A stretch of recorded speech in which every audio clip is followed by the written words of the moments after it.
Welcome to the No BS Spiritual Book Club's live streaming interview series, where leading new thought teachers, speakers, and authors share the intimate stories behind the 10 best spiritual books that inspired them the most on their spiritual journey. From well-known classics to hidden gems you might never have heard of, the No BS Spiritual Book Club saves you time and money by sharing reliable recommendations from those who've walked the path before you.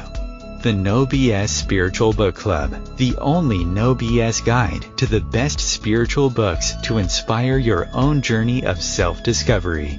Here's your host, founder of the No BS Spiritual Book Club, Sandie Sedgbeer. Hello and welcome. Joining me today to share the 10 spiritual books that inspired her the most on her life journey is retired intensive cardiac care and hospice nurse and now full-time intuitive psychic development teacher, medical intuitive, awakener of souls, and multidimensional seer, Nanc Rebecca.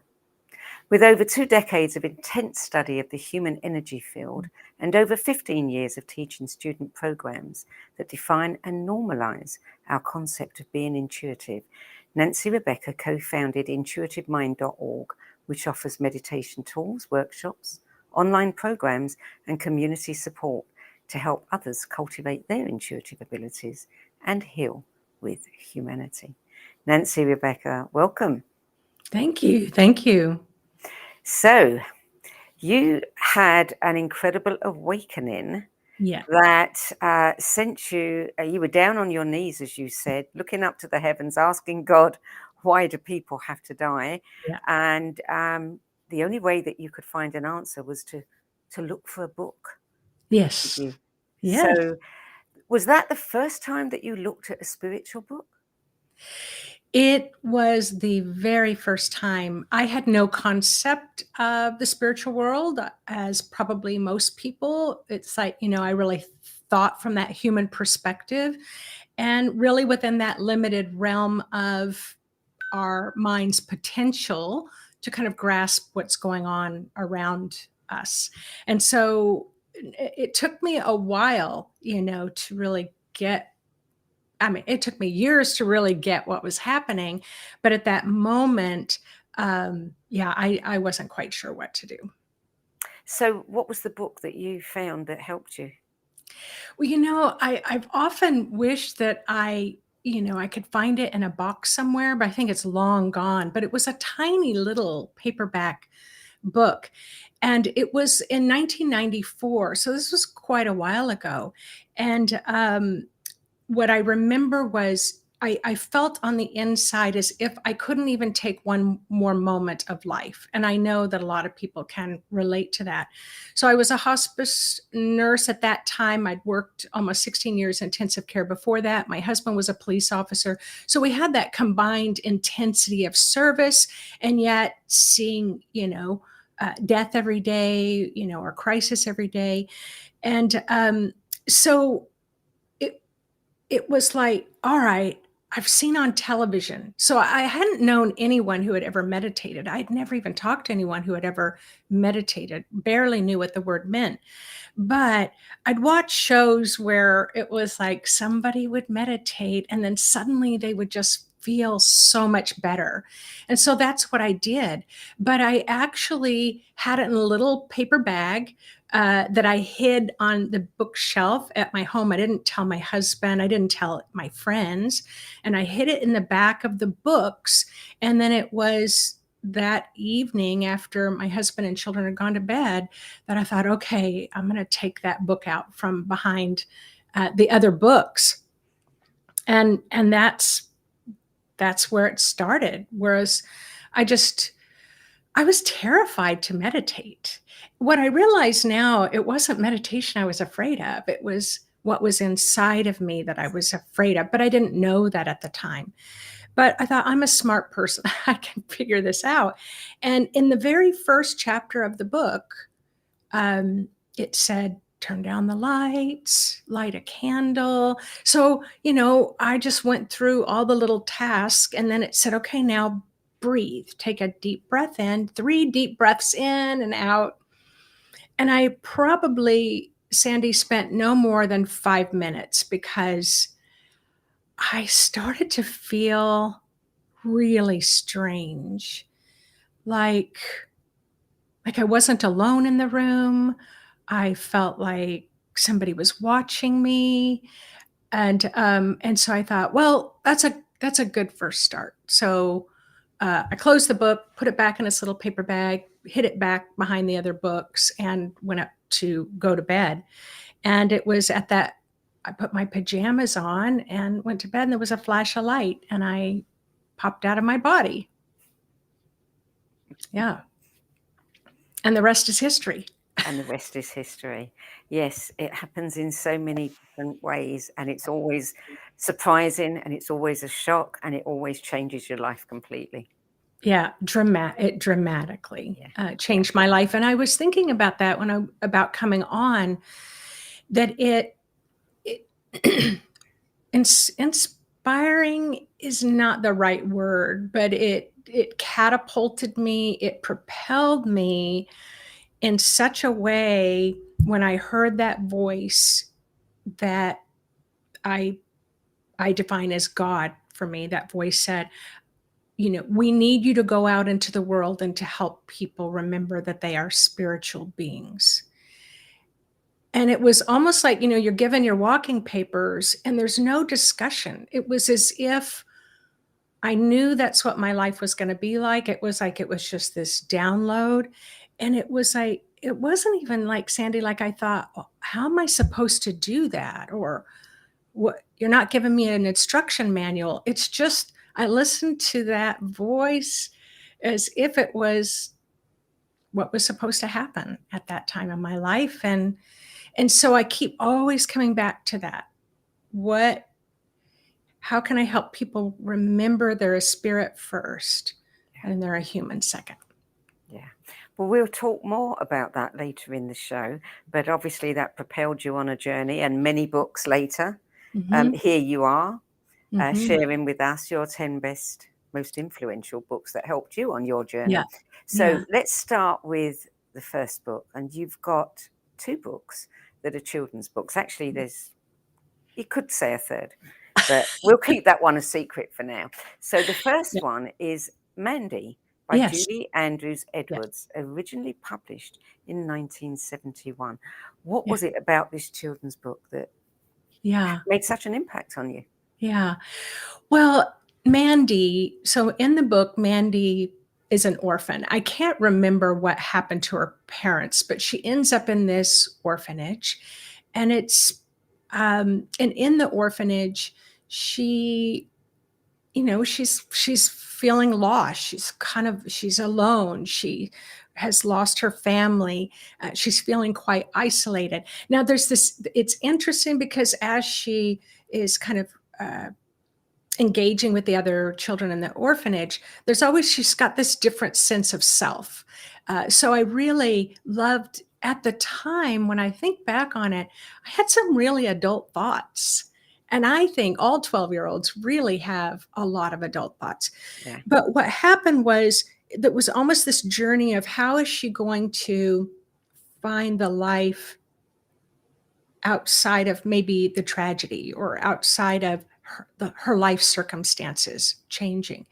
And so she finds this little hole in the fence, this back wall, a gate, and she opens it up and she goes for a walk in the woods, which is something I did a lot. I walked by myself in the woods a lot.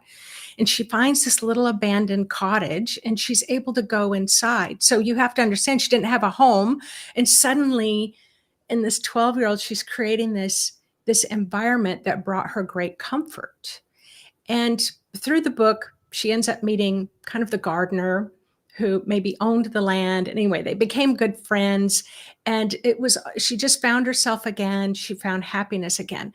So for me, it was about deep soul searching, and almost like life, just, if you just get out there, the things that you need will present itself. And they'll find you. Yeah.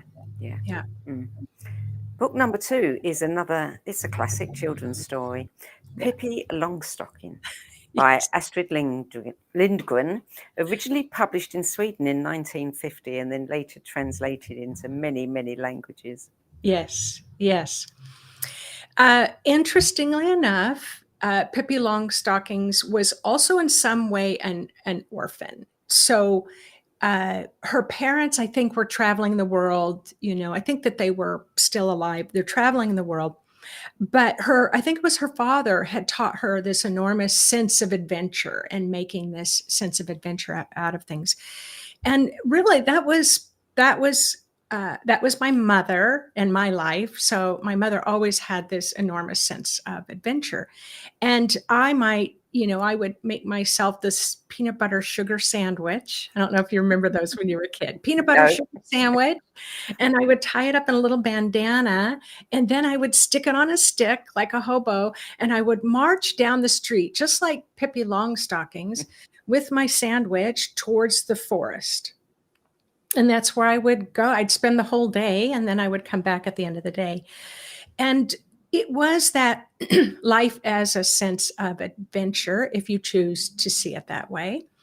And I loved her kind of robust sense of inclusion, where everybody was included, from her monkey to her horse to the neighbors, and she could tend to make lemonade out of lemons. And so it was just she was intensely curious, which is my nature. And she, again, it was a sense of finding her place in the world, finding the things that comfort her, and finding a sense of adventure and everything. And she didn't have a lot of adult influence, which was very similar in my life, even though, I had my mother there. But there was always this big sense of independence, Yeah. at a young age, to learn, much different than these days. Yes. Yeah. Yeah. I think in those days, kids were allowed to be kids and find their own way. Today, Exactly. it's a lot more difficult. Yeah. Yes. So, quite different. Book number 3 is Journeys Out of the Body by Robert Monroe, published in Yes. 1971. The definitive work on this Yes. extraordinary phenomenon. Yeah. Very much so.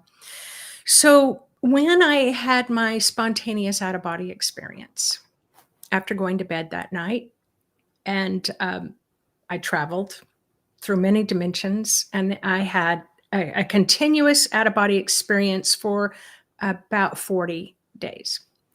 And I was exhausted. So desperate to find out, somebody make this stop.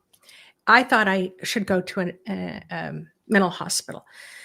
Fortunately, my parents talked me out of it.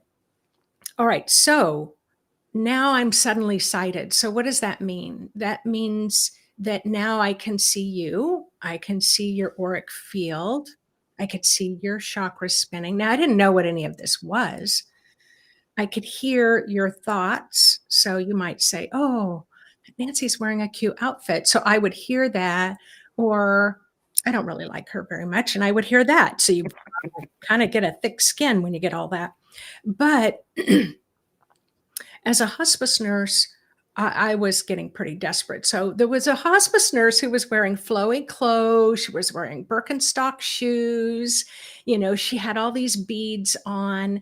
And I thought, now she looks like somebody that might know what's happening. So I described to her what I was experiencing. And she did say, well, it sounds like what you're having is called an out-of-body experience. So she was the first to name it. And if that's true, she said, I'm going to be really upset because I've been trying to do this my whole life. But she said the Robert Monroe book I think that you'll find some help with that. What I loved about first of all, I recommend anybody read it, because if you want to know what it's like out of the body, that is detailed in every way. It's normal life. It can be fantastical. But what I loved about him was he didn't die. He didn't have to die. He didn't have a near-death experience.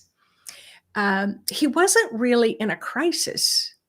And he just laid on the couch to take an afternoon nap, and next thing you know, he's standing next to the couch looking at himself. So that was very similar to what happened to me, just standing next to myself.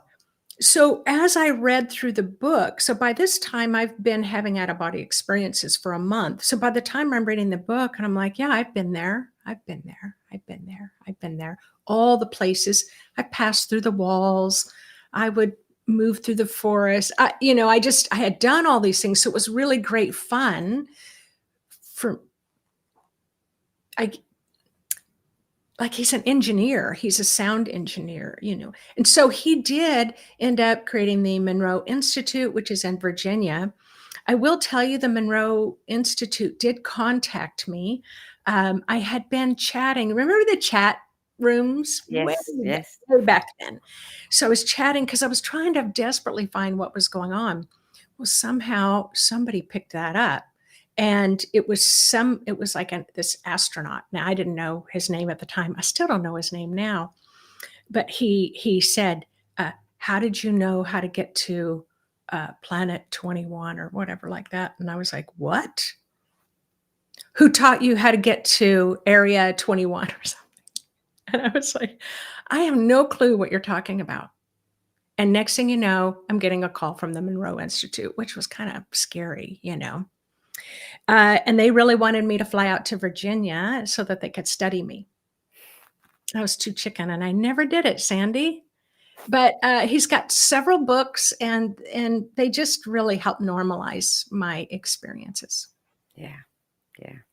Book number 4 is one of my personal favorites, Hands of Light, A Guide to Healing Through the Human Energy Field by Barbara Ann Brennan, 1987. Yes. So that my father's medical doctor, my mother has her doctorate in psychology. So, there was a time where I went to stay with them for a week to just see if maybe I could get some good sleep, because I was not sleeping well every night. And they believed me. They believed that I was that I was a normal person having abnormal experiences. And I was still going to work every day as a hospice nurse. And that in itself could be a book as to what I witnessed with my clairvoyance. So my dad said, well, let's go to Borders Books and let's see if we can find something that can relate to the experience that you're having. And we scoured that whole book. And we found it actually in the medical section, which surprised me. And he pulled the book out and he opened it, and it was full of those color pictures. And that's when I first learned it was called an aura. And she, I think she's an aeronautical engineer or something. Yes, I think she was definitely something like that. Yeah. Way ahead of her time. Yeah. And so it gave me some words.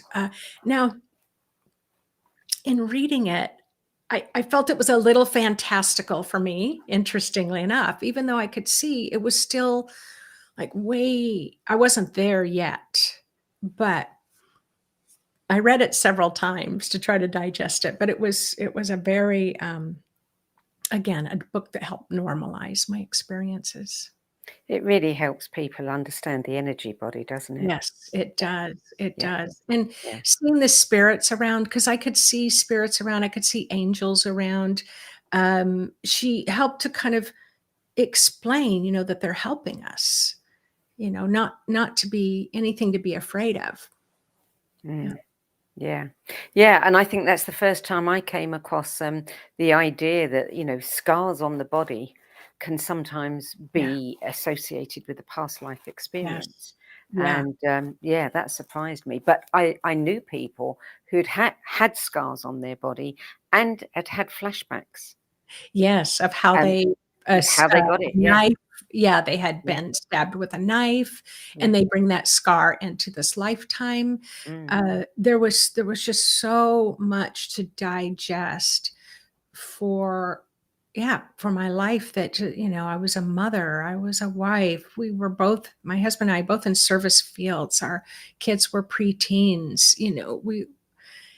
it was a lot to digest, but I still have all the worn pages on it. It's very thin, where I've turned, the cover so many times. Yeah. Yeah, I think she was the preeminent, teacher of energy healing Yes. of Yeah. her time. Yeah. Yeah, And I still get surprised. So I'm honored to be able to talk about her. I think yeah. she's now passed. Yes, I'm she not, yeah. has. Yeah, yeah, But I'm surprised that people have not heard of her. Yeah. yeah. Mm. So book number 5, Male and Female Energies, the Balancing Act series by Yeah. Mary Ellen Flora, published in 1997. Yeah. She's another one was way ahead of her time, because at the time I read it, I think that book, well, it was 1997. So I probably read it, about 7 years later. I didn't totally get the male and the female aspects of the body, and that we carry both those frequencies within our body, and that they, in that balanced state, helps us to be the best versions of ourselves. And so it really helped, like, uh, communicating, between men and women. How do you enhance your communication? Do you turn up your male energy dial when you need to have a firm talk with someone? Or do you turn up the female dial when you're wanting to be a little bit more intuitive? I mean, I'm totally simplifying this, which is really, Mary Ellen Flora has that ability to take some complex concepts and then to be able to simplify them in a way that anyone can understand. Now, she does have an e-version of the book. I just want to say, people have written me and they have a hard time finding it. But she does have an e-version, which is her most updated one. But when I went to South Africa. I was called to South Africa. I trained with the Zulu Sangomas for 3 years. So I am a traditional white Sangoma from South Africa. But this is the thing that blew my mind. For me to go through my initiation, I had to go through the Ndiki initiation first. So I needed to learn to work with my own male energy and the male ancestors. And then after I spent time with that, then I would graduate, then I could work with the female, the Endau ancestors. What was shocking, Sandie, is that in the indigenous cultures, for you to move to be a medicine person or a healer, you must have those two energies in that balanced state before they will even allow you to learn anything else. And that's when I looked back and said, wow, she's way ahead of her time. Yeah. Yeah. And she's still teaching here in Everett, Washington. And yeah. And book number 6 was also by her. That was Earth Energy, The Spiritual Frontier, published in 1996. Yes. What I thought, I tended to be very, imaginative and like to think and like the science world and all, being down on the earth or well grounded was not something that I valued very much, especially when you're working in the spiritual realms. You think that you need to be more up here. So I wasn't too keen on reading a book about earth energy, but I thought that I needed to do that. And I will tell you, that book is just full. It's not just the earth energy. We are of the earth. Our physical bodies are of the earth. Our human bodies are of spirit, manifesting in the physical realm. I mean, it really illuminated that for me. But what really struck me was when I learned that where consciousness really begins for us is when the egg is fertilized, the ovum is fertilized by the sperm, and there's this coming together in the spiritual realm. There's a lot that happens when there's going to be a new life created, a tremendous amount. And so being taught for me to go back in a meditation and review that time. What was happening then? What was happening in my mother's life then? What was happening in my father's life then? What was happening in their families then? What were all the circumstances that come together that started my life in a human body, where that was going to contain this soul of Nancy that was going to come through and help people remember they were souls having a human experience. So it's profound. And then it goes from, birth to age 2 or 3, the toddler, and then it goes through these different segments. So anybody can pick up that book and meditate on those times. And it really helps clear what do we call those early transformative years? Yeah. To clear the energy, because that time really influences our adult lives. Yeah. Absolutely.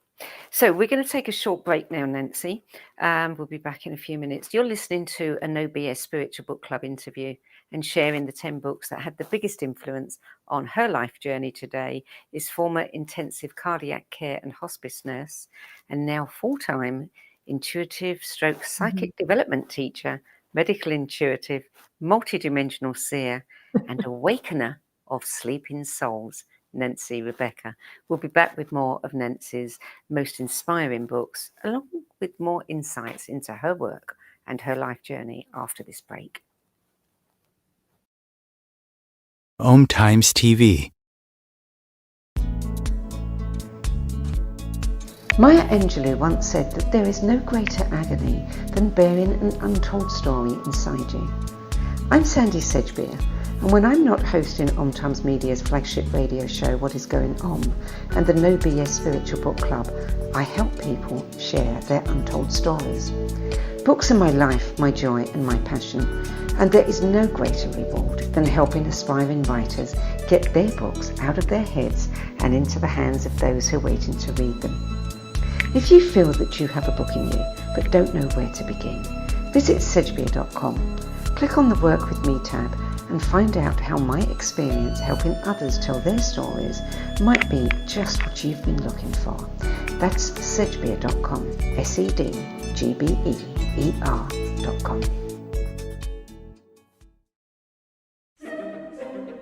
Imagine becoming a super influencer. Reinvent yourself, invest in your brand, and then manifest your success with a robust spheric approach. Om Times Media and Broadcasting offers a unique and multifaceted way to become the spiritual and conscious influencer you deserve to be by putting your message across our powerful platform with its proven record of integrity and excellence. Through our produced shows, Om Times offers the opportunity to become a social media TV personality, a radio show host, an Om Times magazine columnist, and a syndicated podcaster, all in one shot. By live streaming your show on Om Times TV and broadcasting it across the extensive Om Times radio and TV networks, you become more than a host. You become an ambassador and a force for positive change. Om Times. Open yourself to the possibilities. There are 16 million children struggling with hunger in America. That's 1 in 5 daughters, sons, neighbors, and classmates who don't know where their next meal is coming from. Yet billions of pounds of good food go to waste every year.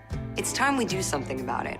Feeding America is a nationwide network of food banks that helps provide meals to millions of kids and families in need. Visit feedingamerica.org to help them feed even more. Together, we can solve hunger. Together, we're feeding America. Welcome back. Excuse me, Nancy Rebecca, book number 7. This comes up time and time again. Autobiography of a Yogi, Yogananda. Yeah. As I found myself, I don't even know where it came from, who recommended it, but it found me. I found it. And I started reading it, and then suddenly I said, now this is a book that needs to be savored. Yeah. And I started all over, because I was just reading it like a story, and it was just like, it had so much multidimensional depth to it There were so many downloads that were happening from it. There was so much, I don't want to call it noise, but the spirit world extremely active around this book. And what I loved about the story was that he wanted to know the meaning of life. And as you know, if I put it in a simplistic way, he was found by a guru who said, you know, he needed to go out into the world and to teach, and that he would be sharing knowledge at an international level. And his immense trust and faith. And I could relate to that because by that time now I'm working as a full-time psychic. I'm already teaching, and yet still at times, I think this happens for everyone, where you've just got such a strong sense about what you're doing, and then all of a sudden you're insecure again, and you're doubt-filled, and you're like, what am I doing? And go back and get a nursing job. So I found it really inspiring, his whole story. I felt like I could just walk every step with him.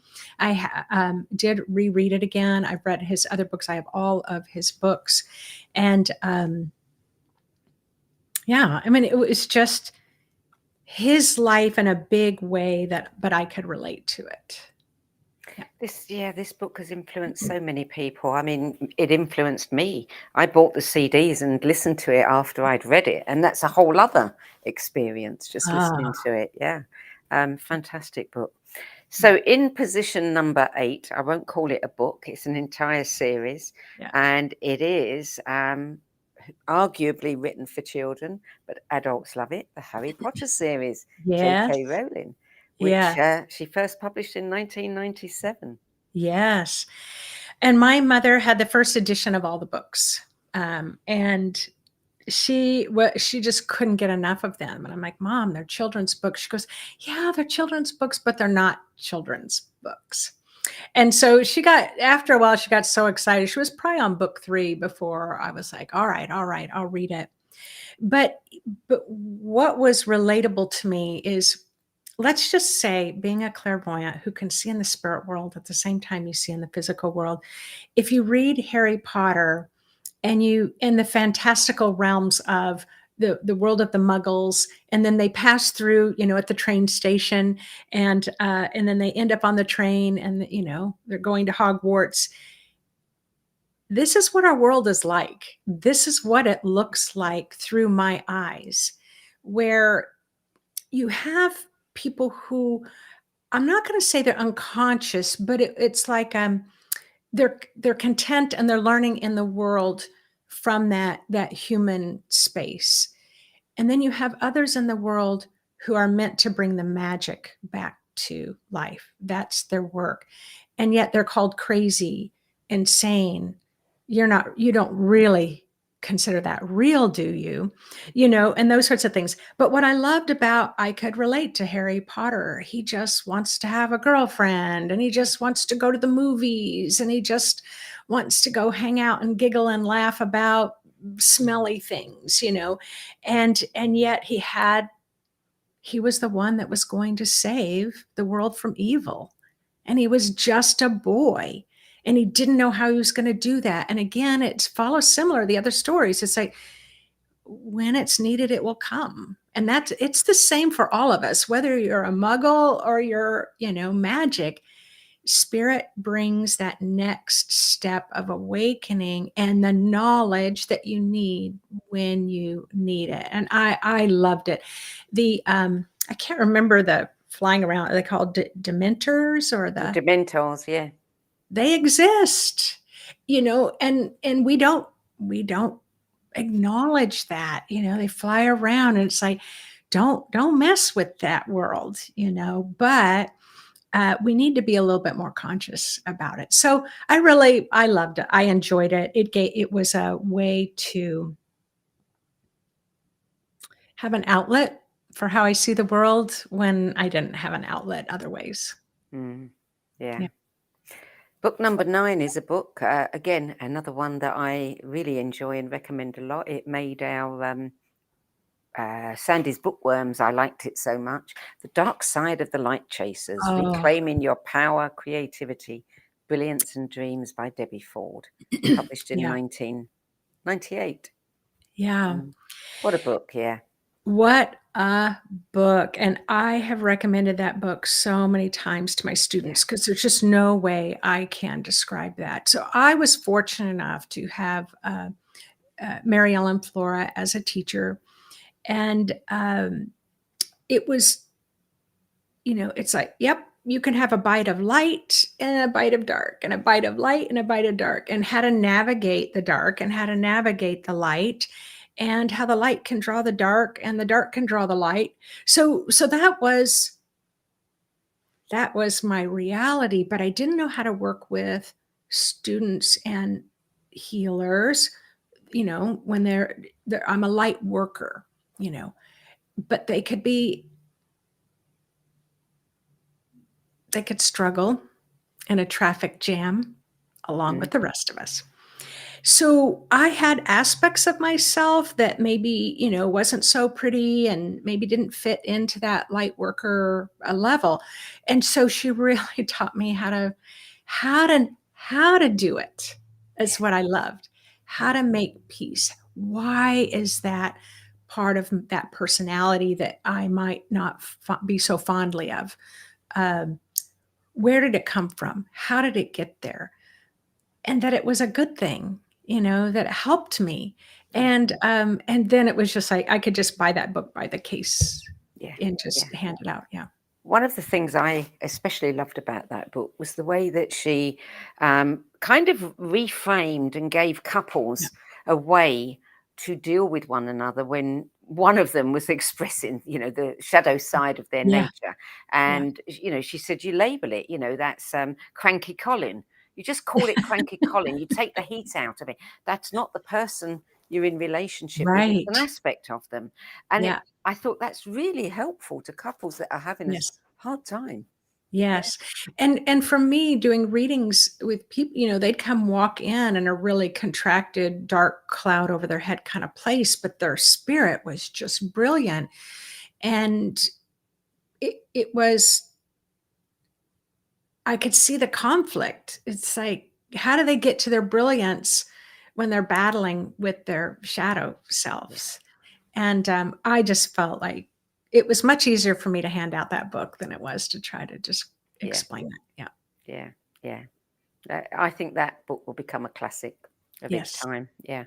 Yeah. So book number 10, another one that comes up often, Power versus Force, The Hidden Determinants of Human Behavior, David Hawkins, published in 1985. Yeah. Honestly,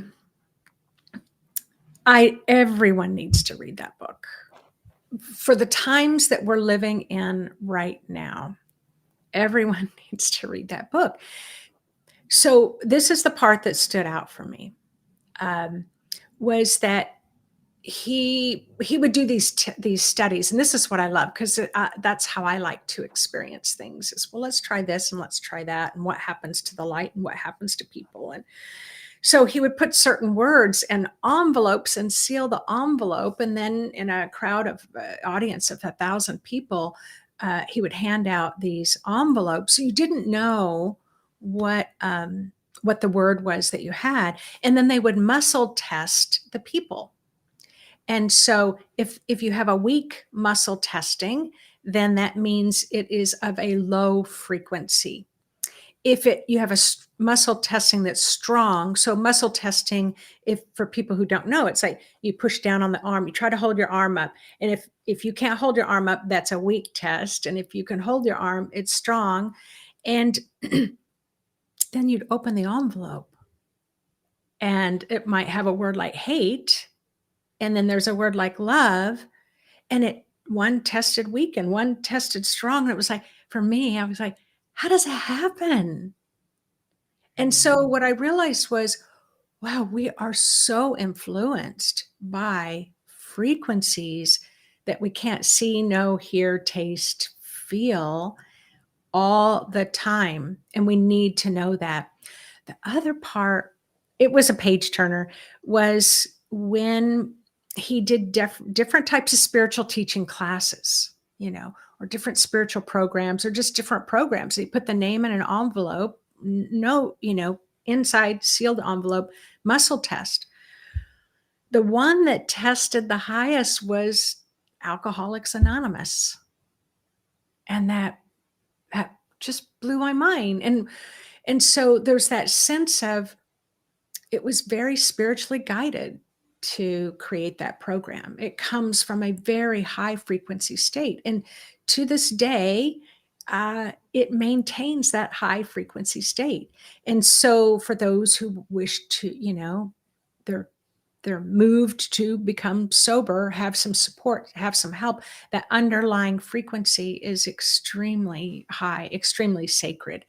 So it was one of those where you just go, poof, and then you read the next page and it's poof, poof, poof, poof.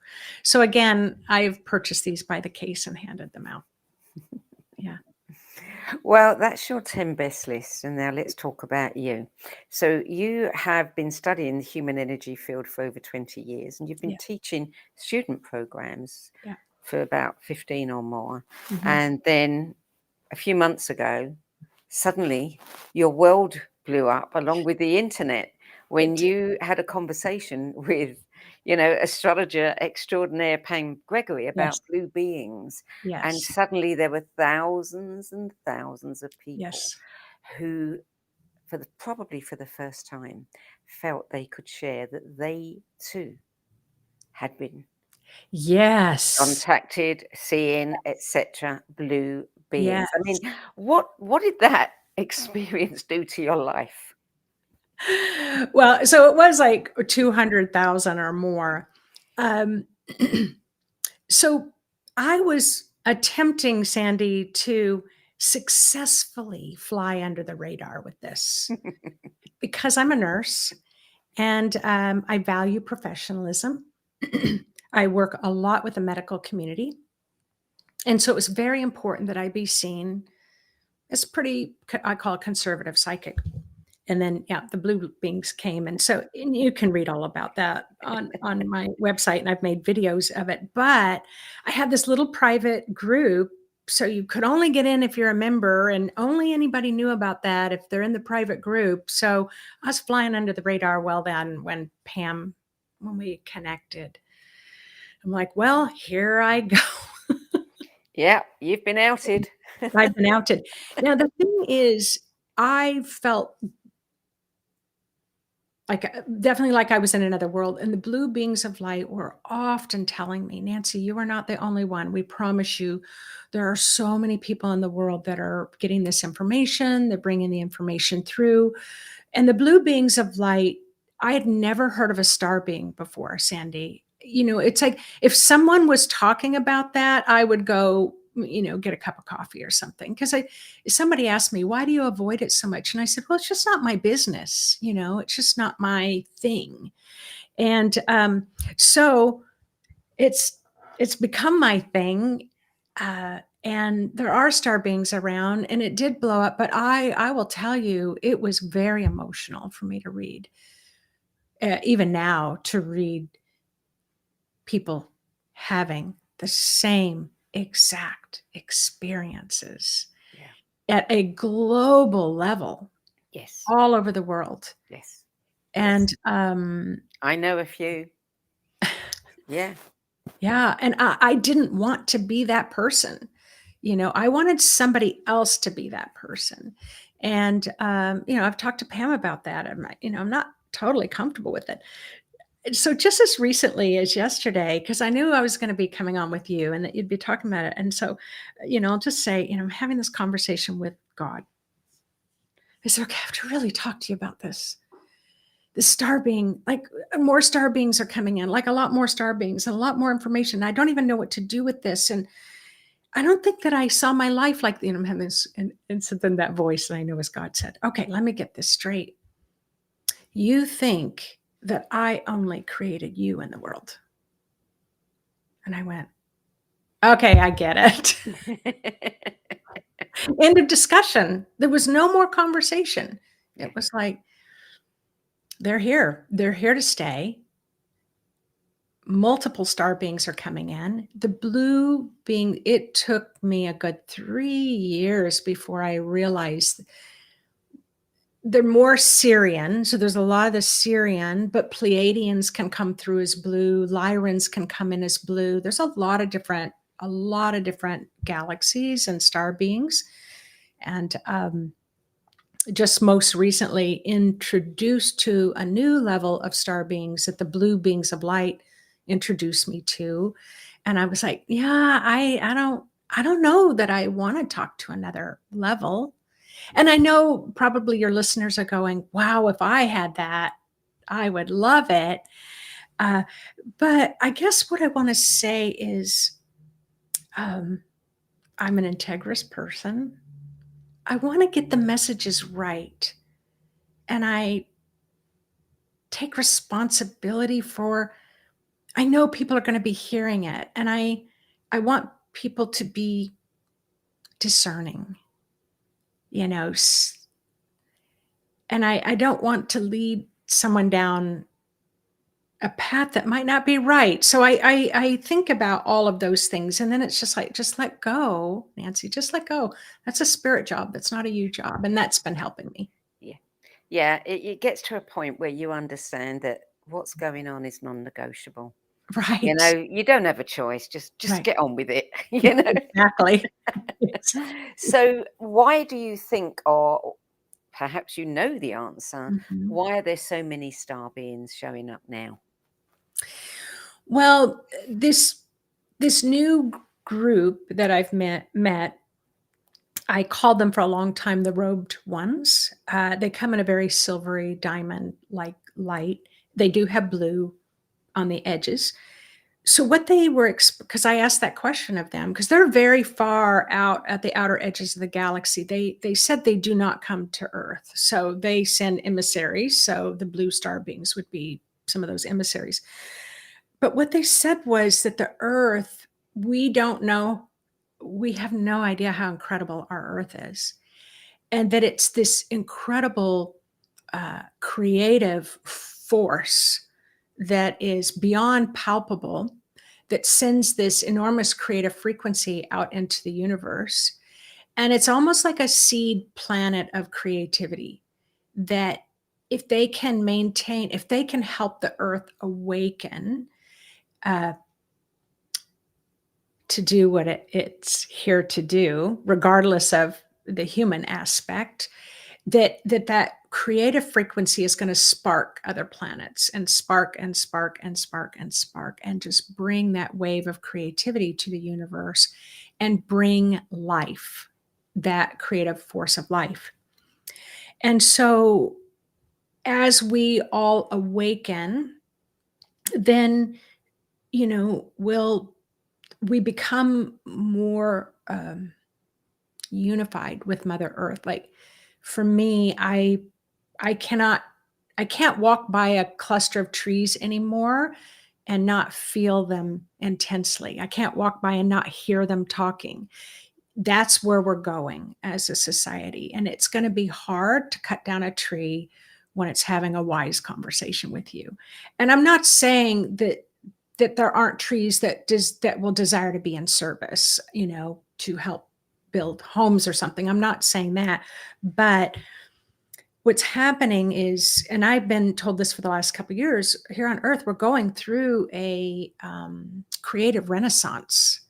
And when I did my research, it was like creative renaissances always follow very traumatic times. So I found that quite interesting.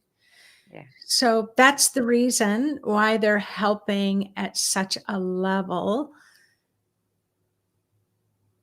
because Earth is a huge catalyst. So how has your work changed since then? Are you now working with much bigger groups? Is there a lot of pressure on you to create new programs? Well, my passion is for people to learn about the human energy field and then to understand themselves, understand their own consciousness, because we're already all conscious. So we're all conscious, but that we can be kind of our own worst enemy, you know, when it comes to kind of standing in our own way. And I'm guilty of that when my doubt or insecurities come up. But So, like, for example, I gave a talk on YouTube, and the talk was, are you nervous system ready? So, what the star beings are saying is that the frequency of the Earth over the next 8 to 10, 12 weeks is just, it's off the Richter scale. Yeah.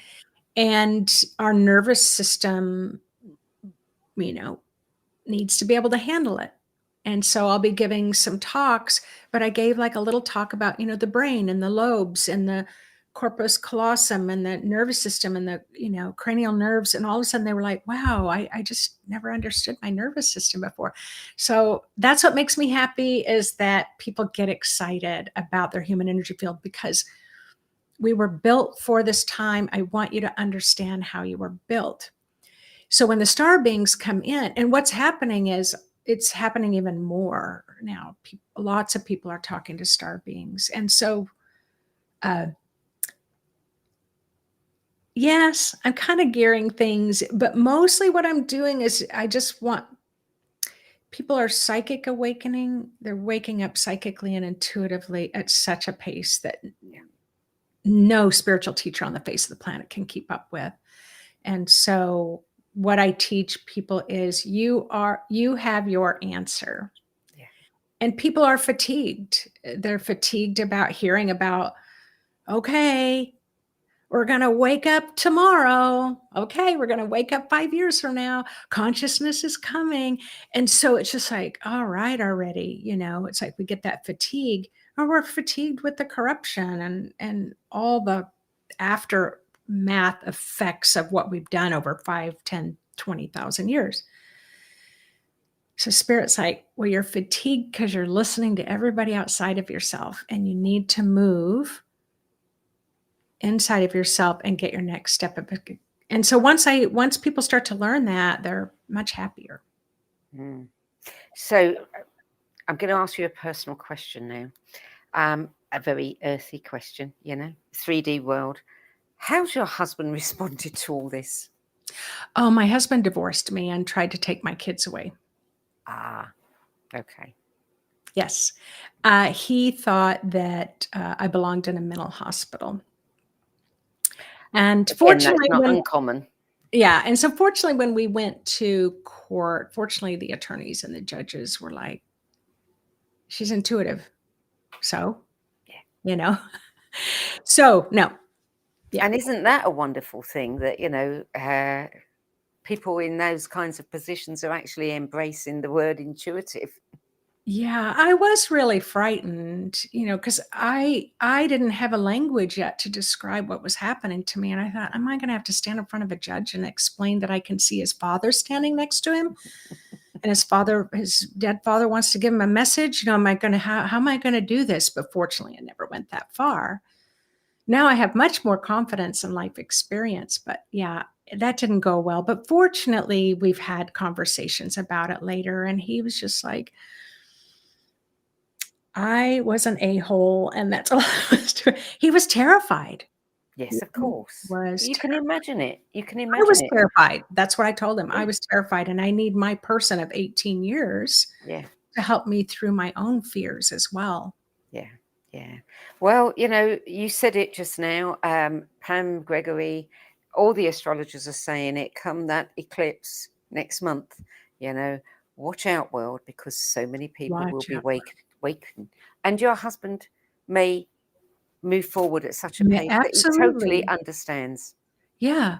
Well, and that's what's happening. In 2007, I was told that you could have your best friend, who's the biggest cynic and doesn't believe in any of this stuff, and then just one day call you in tears and say, I just had an experience. I need to talk to you about this. And they may be more awakened than you, who has invested 30 years. Yes. And we need to check in on our ego on that one, because it's happening. It's happening. Nancy Rebecca, thank you for adding your 10 best list of spiritual books to the No BS Spiritual Book Club's library of recommendations. It was a lot of fun. Yeah, it was a lot of fun. Thank you. Good. Thank you. So for more information on Nancy Rebecca's meditation tools, workshops, online programs, and community support, visit intuitivemind.com. nanc.org. This episode of the No BS Spiritual Book Club is also available as a free downloadable podcast at omtimes.com, Spotify, iTunes, Amazon, Audible, and all the major podcast platforms. That's it for this week. I'm Sandie Sedgbeer. I'll be back at the same time next week with another 10 Best interview. Till then, it's goodbye from me, and thank you again to Nancy Rebecca. Yeah, thank you. Thank you, everyone. If today's conversation sparked your curiosity, you'll love our other shows. The Synergy Sessions, where leading-edge thinkers collide in bold, unscripted dialogues that ignite new possibilities between realms and reason, where we journey into the mysterious consciousness, energy, and the hidden layers of reality, where science converges with spirit in ways you've never imagined. And the No BS Spiritual Book Club, where leading-edge new thought speakers, teachers, authors, and luminaries who've walked this path before you share the 10 books that had the biggest impact on their life journey. All 3 shows are available on YouTube, Spotify, Substack, and all major podcast platforms. For more information, visit sedgbeer.com. That's SEDGBEER.com.